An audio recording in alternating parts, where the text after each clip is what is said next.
Good morning, everybody. Welcome to March. So here we are back in the studio. I just got the studio all cleaned up. Classes resume in studio this week, which I'm excited about in many ways. Of course, we're dodging the snowiest part of the year in Colorado. So we'll have some hit or miss days. Hopefully the snow will avoid studio days because if it's cold, studio's closed. All right, so let's get started. The first thing I wanted to share with you, and I hope my plans are to offer a book club on this book, The Yoga Mind. This is the book I should have written. I love this author, though, and I'm so thrilled that she has had great success with this book. But I think what I'd like to do is offer a book club, both in studio and virtual, to dive into this book this spring. I think that it's really important. It's a great book. It's a book that I resonate so much with. And if you know my story and you choose to read this book, you'll see exactly why this book resonates with me so much. And it's just so good. But it really helps us to understand how to live yoga versus just show up for yoga. I had a conversation yesterday with some people that came by the house, and I was explaining to them that my way of teaching yoga is to not target. We were talking about marketing, targeting. My target audience is not somebody who wants a workout or who wants to look good. My target audience is somebody who wants to better themselves. And we use the vehicle of yoga to help us better ourselves out there in the real world. Like the benefits of the physical part of yoga are great. We know that. What they do, what this practice does, and the techniques and the principles, what they do to us while we're on the floor or on the chair is you can't describe it. It's so good. But it's really, really, really what we do out there in the world that makes a difference. So I'd love to share this book with you. I'd love to have conversations with you. It can be virtual. I'm still kind of working out the dates, but I think that's something that's my heart's calling me to do. And so this is my second copy of the book because I love it so much. I just dog-eared it and marked up my first one, so I have a second one.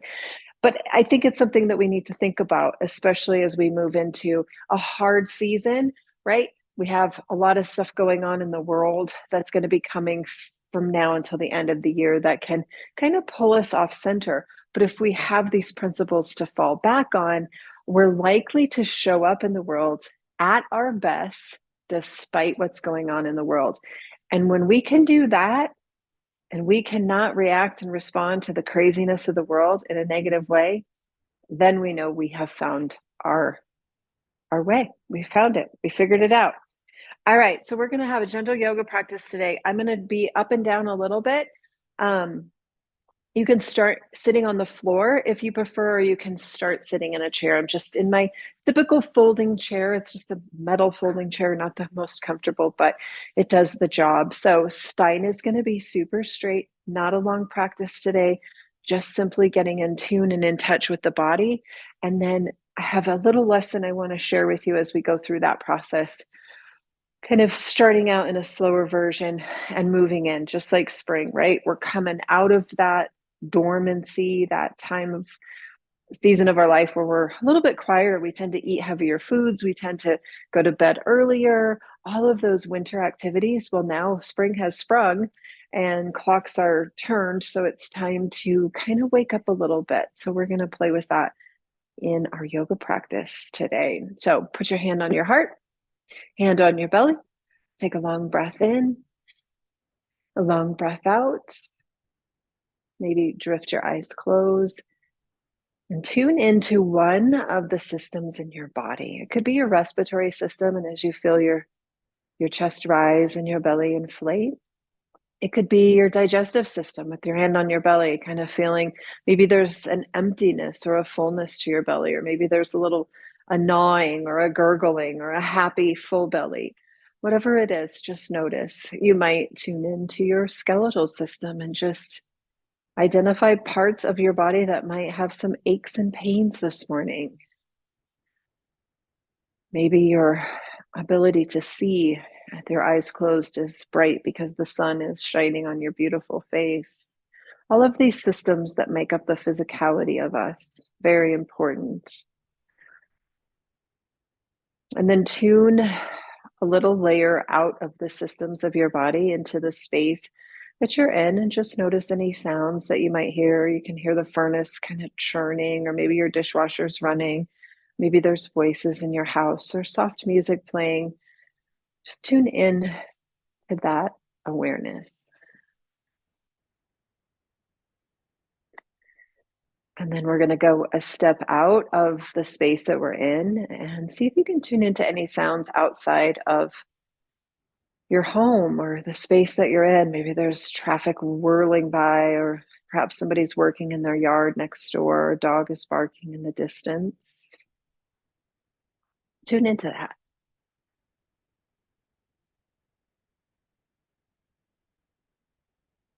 And then we're going to take a giant turn back inward. So tune in to your mind. What thoughts are you having? The busyness. Maybe just follow a thought across your mind like a cloud floating. And then one final bit of awareness, tune into your heart, not your beating heart, but your beautiful heart that is you, that essence that makes you who you are, full of compassion and patience and tolerance and frustration and the whole parts of you. And then lower your hands, circle them down by your side, reach up to the sky. I have a woodpecker outside my window. Grab your left arm, and we're going to reach over the head. Come back to center, grab your right arm, reach over the head. Come back to the sky, circle around, sweep your arms in front, capture an elbow, spin to the right. Just work in those 6 directions of the spine.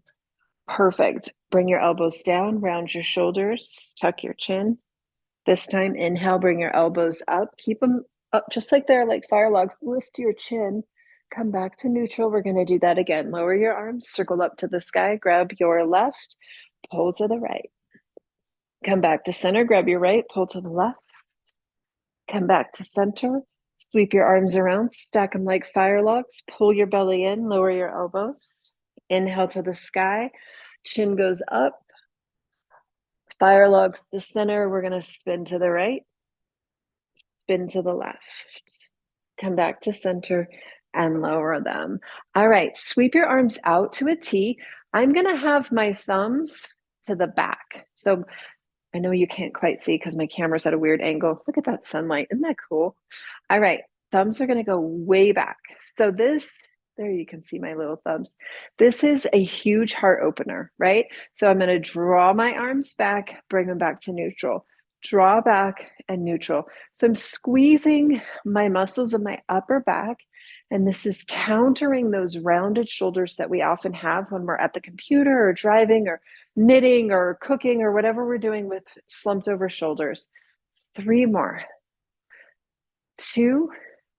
Last one, and lower your arms. I'm going to scooch my chair back just a little bit because we are going to add a little bit of legs. Remember, this can be on the floor or in a chair. I'll let you know when we're going to need to stand up. I may stand up with you. So I know you still can't see my legs. That's okay. Don't worry about the details. What I'm going to do is I'm going to take my legs wide like I'm sitting on that horse. Now, I can't hinge forward because of those restrictions with my hip, but I'm going to show you a simple way that we can still move into that warrior kind of reverse warrior without really hinging forward. So I'm going to tee up my arms. This time, thumbs are forward. Flip your right hand, reach your right hand to the sky, and get that reverse warrior feel. Reverse warrior is we're in that space of opening up the side body. Come back to center, flip your left, and reverse left side. Perfect. Come back to center, both palms face down. Turn your eyes to your right hand. This is warrior 2 in a chair. You can certainly modify the legs by shooting that left leg out straight. If you want to have more of that lower body action, I'm going to stick with my upper body today. Flip your right hand, reverse warrior. Now I'm going to come into side angle. Right elbow's going to drop, left arm's going to reach up and over. Come back to center, warrior 2. We're going to do that again. Flip your right hand to reach it to the sky. Find side angle, right arm down, left arm up and over.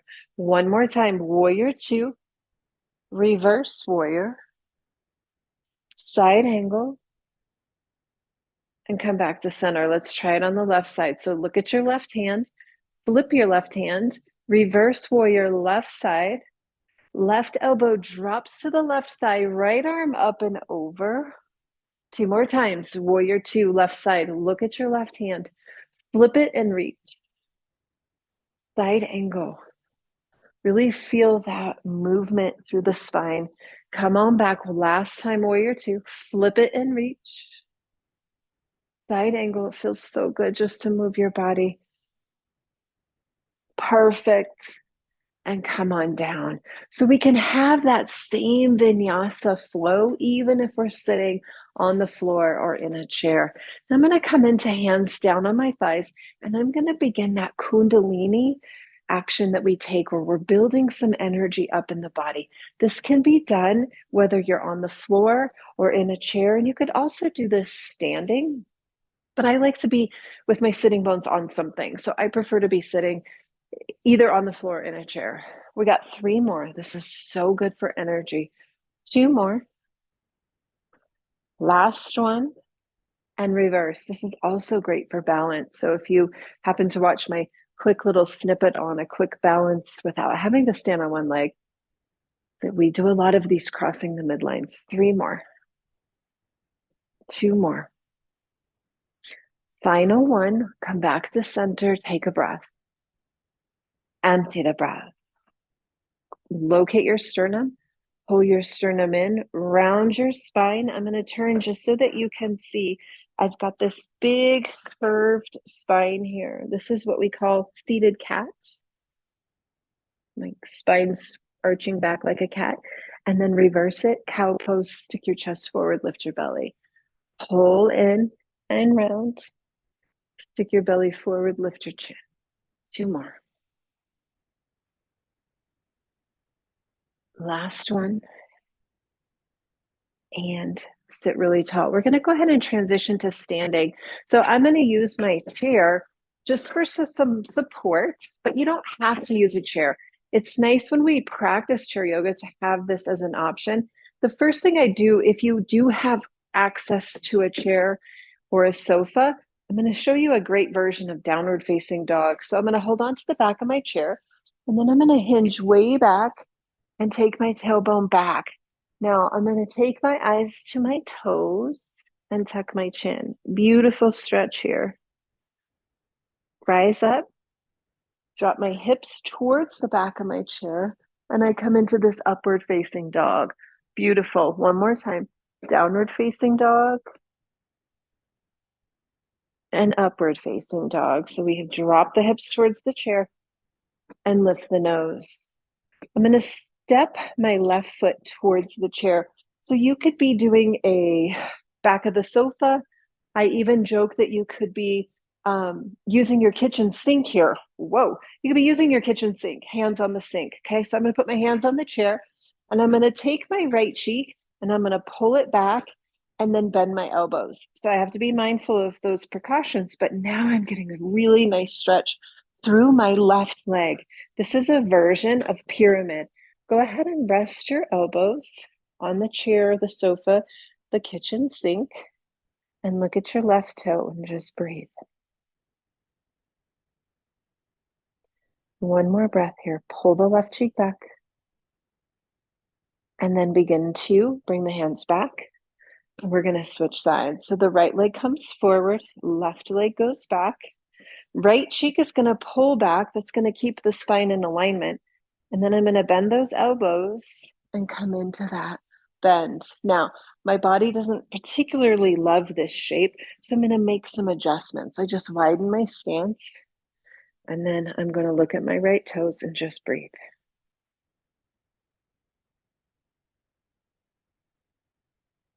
One more breath here. Begin to take the hands back to where you can comfortably rise and step the feet together.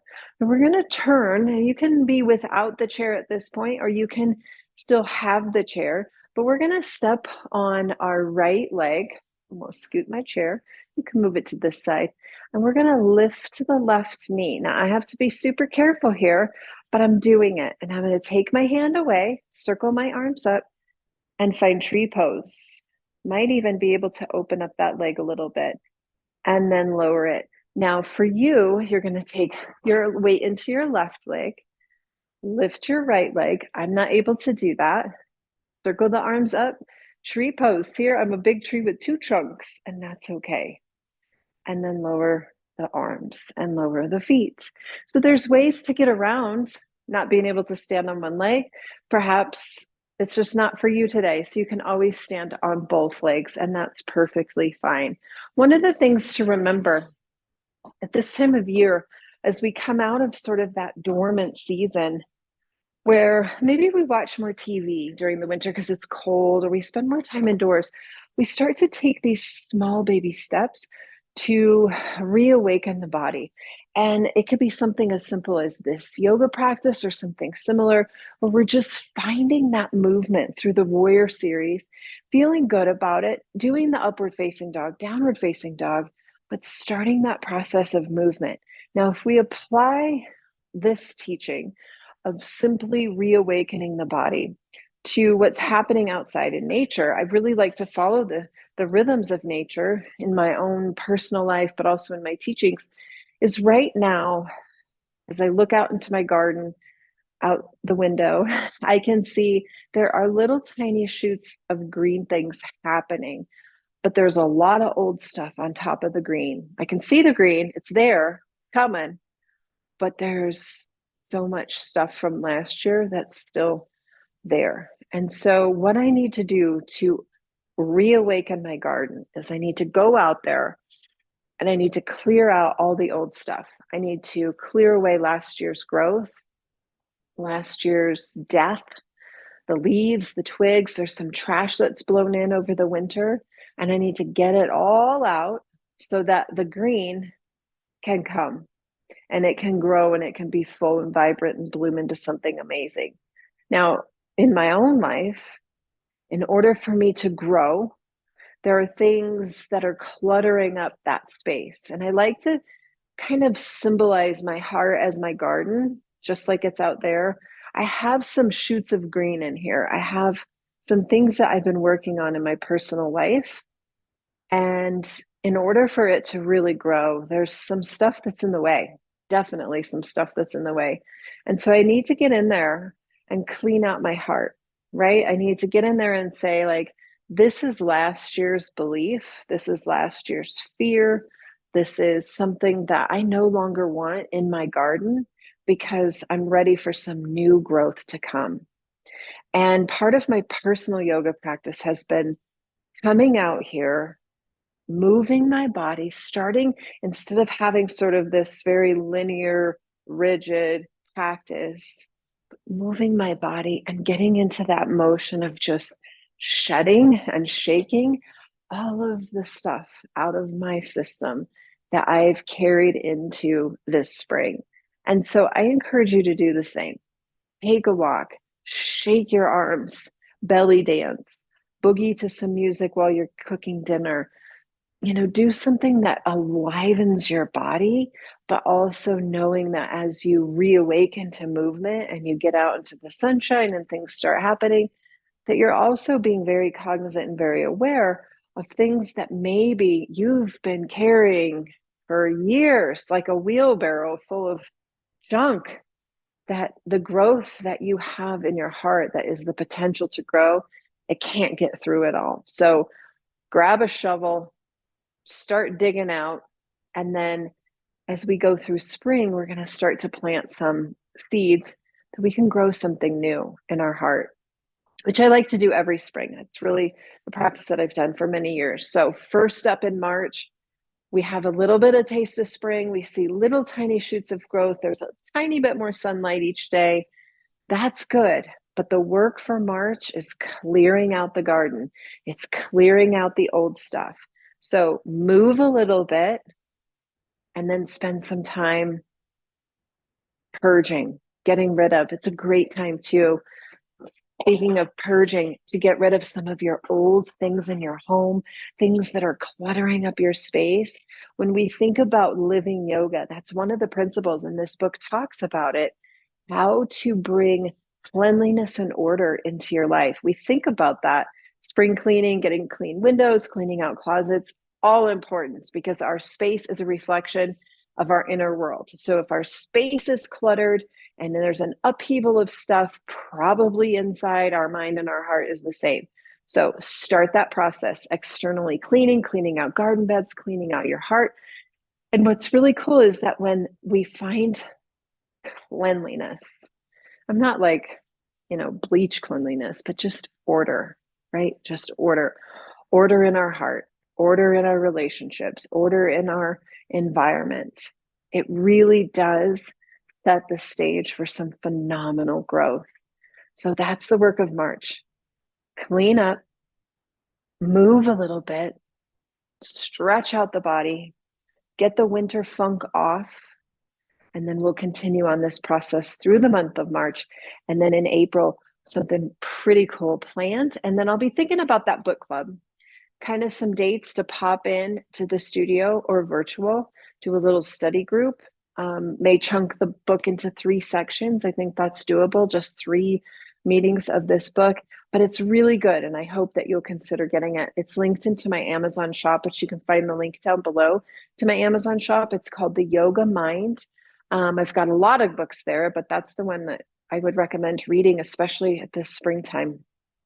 And that's what I got for you. So I'll see you soon. Not sure when I'm going to pop back on. It's going to hopefully be weekly, maybe twice a week. We'll see how it goes.